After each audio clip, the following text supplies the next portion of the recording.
আগের মতোই মনে হচ্ছে সবাই এই যে সবাই একসাথে আনন্দফুল্ল মনে হচ্ছে যে আমরা একটা কিছু স্বাধীন করছি, এরকম একটা সবার মধ্যে একটা উৎফুল্ল ভাব আসছে।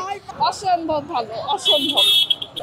আজকে জানি না আজকে কি বলবে বা কি হবে, কিন্তু একমাত্র একটাই চাওয়া যে হাসিনার ফাঁসি চাই, এটাই, আর কিছু না।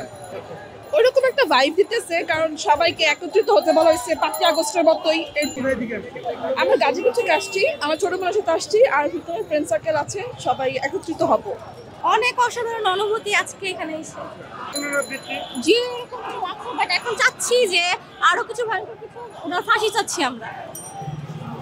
কিন্তু তার ভিতর দুঃখজনক বিষয় হচ্ছে আমাদের খুলনার অনেক প্রতিনিধি তারা আহত হয়েছে, কিন্তু তাও তারা থেমে নাই, তারাও আসতেছে, তারা এখনো পথে আছে, তারা মেবি 6টার ভিতর পৌঁছায় যাবে ইনশাআল্লাহ।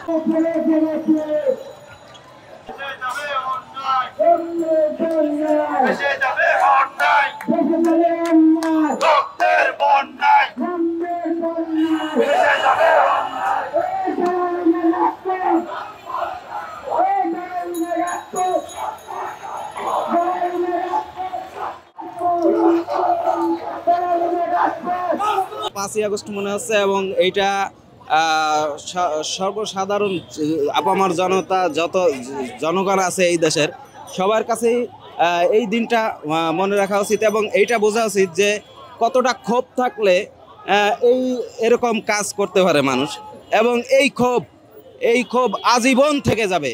আওয়ামী লীগের যেই স্বৈরাচারিতা বিগত 15-16 বছরে সাধারণ জনগণ এবং সর্বদলীয় মানুষ যতটা নির্যাতিত, যতটা নিপীড়িত হয়েছে, এই ক্ষোভ আজীবন থেকে যাবে আওয়ামী লীগের উপরে এবং শেখ হাসিনার উপরে। হ্যাঁ, একদম একটা উল্লাস একটা পরিবেশ আজকের দিনে হচ্ছে। আমাদের তো প্রথমেই বাধা আসছে অনেক, কারণ আমাদের খুলনা থেকে যারা আসতেছিল, আমাদের মোট বৈষম্য বিরোধী ছাত্র আন্দোলনের পক্ষ থেকে যেসব প্রতিনিধিরা আসতেছিল, তাদের হচ্ছে ওই জায়গার নাম কি, গোপালগঞ্জের শুরু যেইখানে মোল্লারহাট, ওখান থেকে হচ্ছে হামলা করা হয়েছে, আমাদের অনেক সহযোদ্ধারা আহত হয়েছে। তা এখন হ্যাঁ আজকেই আসতে দেয় না, এখনো পর্যন্ত এসে পৌঁছায় না। আমরা আগের দিন আসছিলাম, এজন্য সেফলি আসি।